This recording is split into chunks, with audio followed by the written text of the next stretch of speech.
Okay. Here we are at the National Press Club. Could you please introduce yourself and what you advocate, sir? I'm John Elder Robison. I'm a neurodiversity scholar in residence at the College of William and Mary in Virginia. I'm an autistic adult, and I'm an advocate for folks with developmental differences and our place in society. I mean, a lot of people have this stigma for autism, but we see today there's a lot of highly successful people with some form of autism. For example, Bill Gates, Steve Jobs, Larry Page, Sergey Brin. I mean, you were saying, why aren't these people really the advocates for this whole phenomena that we see today? I think they're not advocates because people are slow to feel the duty to speak out. They're slow perhaps to find the courage to speak out. We might draw an analogy with that to someone who was perhaps gay, who went to college in the 1960s, maybe even at William and Mary at my own school. Excuse me. Yes, yeah. Wait, this guy gets. All right. Can we just resume? No, yeah, just go ahead, go ahead. So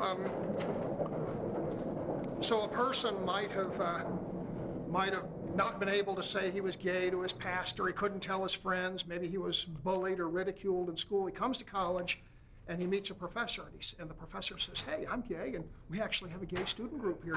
You should check it out." And all of a sudden, he's like free. He's part of a community. And the thing that's really important about that description is we need the professors, the older people, to be able to say, "Hey, I'm this thing. I'm autistic, and I'm okay, and you can be okay too. We have an autistic student group. We have a neurodiversity group here, and I'm really proud of it."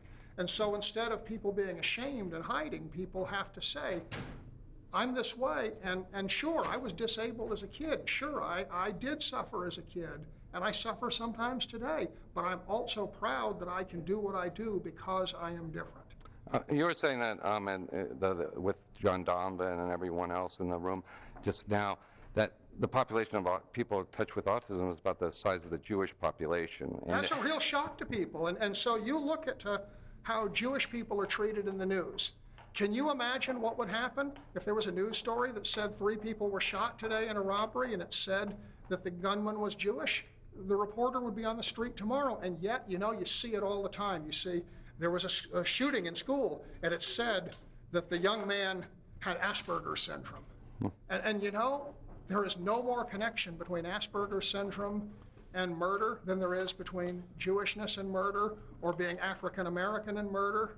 And it's wrong, and it's time for it to stop. So people that are supposed to have Asperger's are the same people that are so respected, Bill Gates, Mark Zuckerman. That's exactly these guys they have bigger market caps than GE, so they're loved by the larger community as heroes, but they have the same traits as... Sure, we can speculate that these people on the autism spectrum are leaders in the world economy, and yet we can say, well, they're also school shooters, and such. And I think that one thing that would put a stop to that is for those people who are leaders in business to step forward and say, people have speculated for a long time, and I want to say to you today, I am autistic, and I'm proud to be how I am and who I am, and I hope that I can be a model for young people. That's what we need.